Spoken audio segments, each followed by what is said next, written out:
Sharkie Gamer here. So today we're going to take a look at the Cyber Snipa PC Gamepad 2. So this is basically another keyboard replacement, and this is specially designed for first-person shooters. So firstly, let's take a look at the box. So at the top here, it says Cyber Snipa PC Gamepad 2, and it's got some cool kind of first-person shooter style background artwork there. Same with down here. Got a guy holding a gun. Got a picture of the controller there. And of course right in the center here you get a bit of a sneak peek at the actual gamepad inside.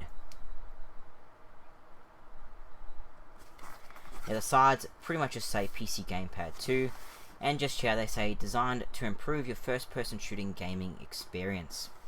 And it's got some product awards there. That's the other side. And it shows you a couple of different features here. Improves game control speed and accuracy, USB plug and play, no drivers required. Use your game to map 37 available keys. Built-in volume control, detachable non-slip palm rest. Turning over to the back, it shows you the actual gamepad there. And here it goes through some of the main features. Enhance your first-person gaming experience. Designed to work with most first-person shooter PC games including Battlefield series, Call of Duty series, Counter-Strike, Half-Life series, Bioshock, Halo 2, Quake series, Unreal Tournament, Fear, Hellgate London, Crysis, DoD. System requirements, it says Windows ME 2000, XP or Vista. This also works with Windows 7 because it's just plug and play. Package contents include the Cyber Snipa Gamepad as well as a user guide. And down here you notice it's all different languages. I'll just read the English one. The Cyber Snipa Gamepad takes FPS first-person shooter PC gaming to a new level. The intuitive key layout reduces learning curve and improves game control, speed and accuracy. The gamepad has a plug-and-play USB interface, no complicated software or drivers required. Simply use your game software to map the gamepad's 37 keys. So that is the box. So let's go ahead now and open this up and take a closer look at this controller.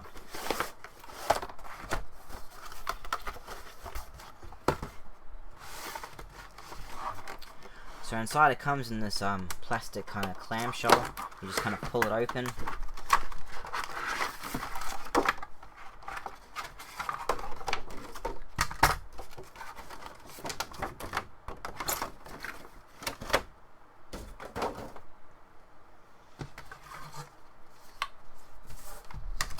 Okay, so first up you do get a little bit of an instruction manual, and it comes in different languages.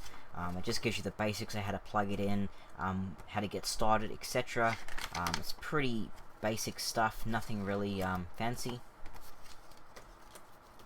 Okay, so going into this Cyber Snipa Gamepad 2. So first up, you got a USB connection on it. The cable is fairly short, it's not hugely long, but it should be okay for most desktop PCs or gaming laptops if you're using a laptop. But this is basically the Cyber Snipa Gamepad. So it's a very kind of small, compact. I'll show you the side of it. That's the bottom of it. It does have these little feet here, so it doesn't actually move around too much on your surface. So it shouldn't move too much. Like when you're actually gaming like this, you're not going to have to worry about moving it around too much. So it should be pretty good. And it's designed so you can rest your wrist on this wrist pad here. You can remove this if you don't like it, but I mean it does add a little bit of extra comfort. And this is sort of like a soft kind of matte, kind of spongy kind of feel to it. It's fairly nice feeling. On the bottom there you got the Cyber Snipa logo. And then moving into the keys themselves. So this has mostly the standard keys that most keyboards will have.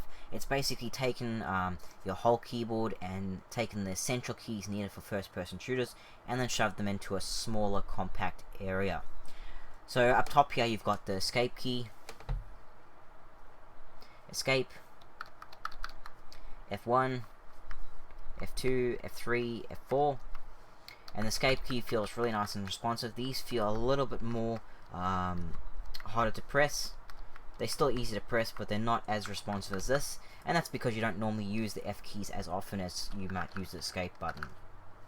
This other button up here, it says cons, but it's short for console. So you can see you can get the console. If you want to use cheats or anything like that, you've got that there. Below that, you've got 1 to 0. So these are all your number keys, ideal for swapping weapons or anything like that. Below that, you've got a volume control here, so you've got volume down and volume up, so you don't have to get out the game or use your speakers. If you don't, you've got it right on your keyboard for convenience. This is the tab key. It also says score on there, because a lot of games have either score, objectives, or whatever, depending on the game. You've got H, and of course now you've got your directional, so you've got your normal WSAD, but you've also got Q and E. So for the games that support lean, you've got Q and E right there, so you can easily use these to move around, and use these to lean so you can look around corners. Then of course over here you've got R for reload, so it says R load, so reload. T, F, and it's got U's underneath, so most games use F for U's. You've got G, so you can get your grenades. Down here you've got Shift, which is your run walk trigger, most games have. You've got your Z, X, C, B. Down here you've got Control, which also says crouch underneath it. I'll try to get this in better focus.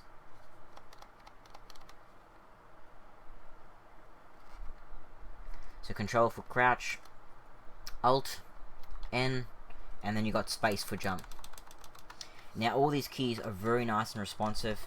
When you press them down, they don't exactly feel like your traditional keyboard keys, but they're very responsive, really easy to press, so you can really get really nice response out of them when you're playing the game. The space sounds like a space bar. So these are really easy to press. And the good thing about this thing and the way it's laid out, it's really easy to get. So if you put your hand on it, you can access all these for movements. You can access these. You can access these ones. You can access the space you jump with the thumb. You can access these. You can go up here and access these. You can access these ones down here if you want to, or with your pinky you can access the control button or the shift. So everything here has been designed so you can easily access it.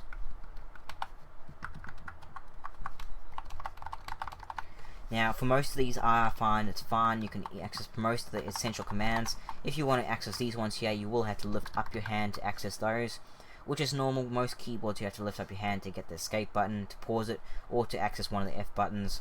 So that's kind of normal. But most buttons here are really easy to press. It does take a little bit to get used to, but not much more than most keyboards do. Really nice, especially the directional keys. They're really nice, easy to access. They're really big, bulky, so it's not going to easily press buttons accidentally. Really nice, easy to press these buttons when you need to actually get a hold of them. So those buttons work very well. And of course these ones really easy to get to.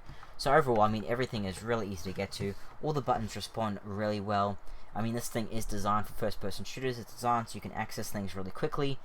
And as far as mapping goes, there is 37 keys on this actual gamepad, and you can actually map those using your game software.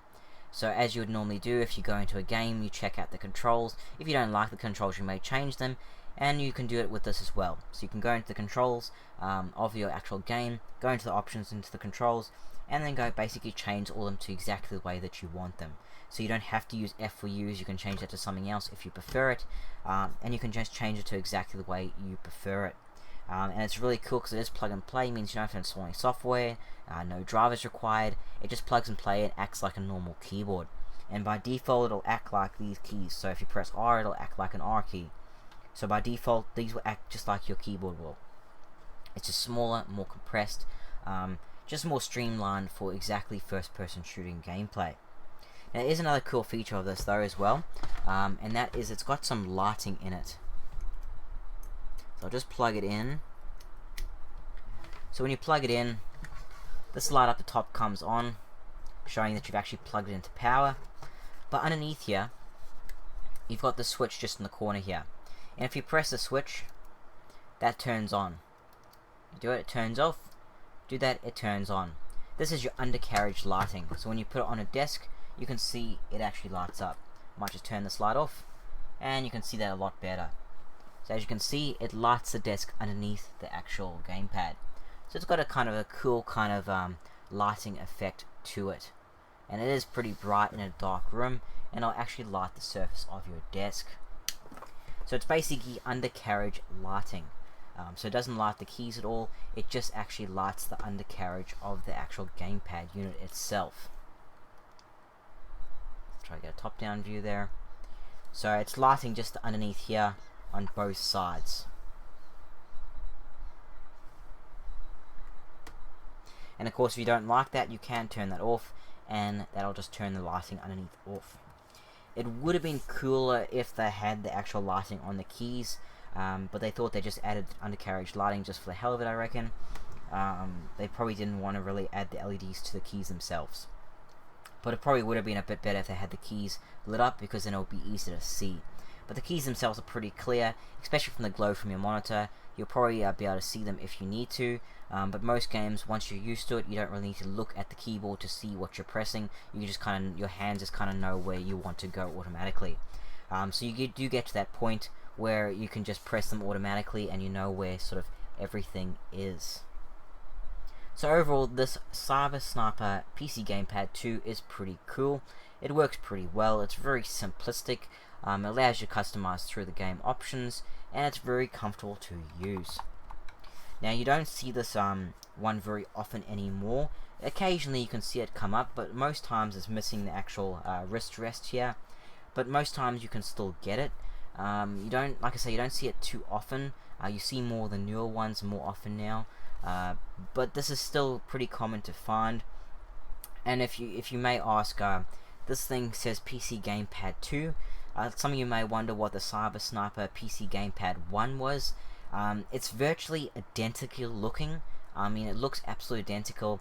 It's more of a grey color though, so some of the colors are slightly different. It's more like a muted grey, and I don't think it has lighting underneath. I think that doesn't have any lighting at all. And I think some of the buttons are different colors, but overall they look absolutely identical. And I think the easiest way you can tell is up top where it says Flexi Glow. The original one does not have that on it. So if you see one of these and it doesn't have Flexi Glow on it, it means it's the very original version released. If it says Flexi Glow, then it's number 2. And number 2, of course, has the lighting and everything, and has that slightly different color-wise. So essentially, if you get the original one, it doesn't have the lighting as far as I know, and it doesn't have the same kind of colors. So if you really want this one, then look for Gamepad 2, look for that kind of Flexi Glow logo there, and look for this kind of black coloring and the kind of blue buttons in the center. But that's mainly the differences, nothing really else. So there's no really big benefit of getting the original one. It's probably just better to get the Gamepad 2 if you see it. So if you guys are interested in this type of thing, then keep an eye out for it, because you do see them quite, occasionally. I won't see it often, because sometimes they do come out often, sometimes they don't. But overall, pretty cool gamepad, pretty cool keyboard replacement, and very simplistic to use. So that's about all I can say about this one, guys. Thanks for watching. I am Sharkie Gamer. Don't forget to subscribe. I'll have heaps more gaming controller and accessory videos up very shortly. If you like this video, hit that like button. Really helps out a lot, guys. And as always, feel free to leave a comment down below if you want to, and share the video, as that helps spread my video around.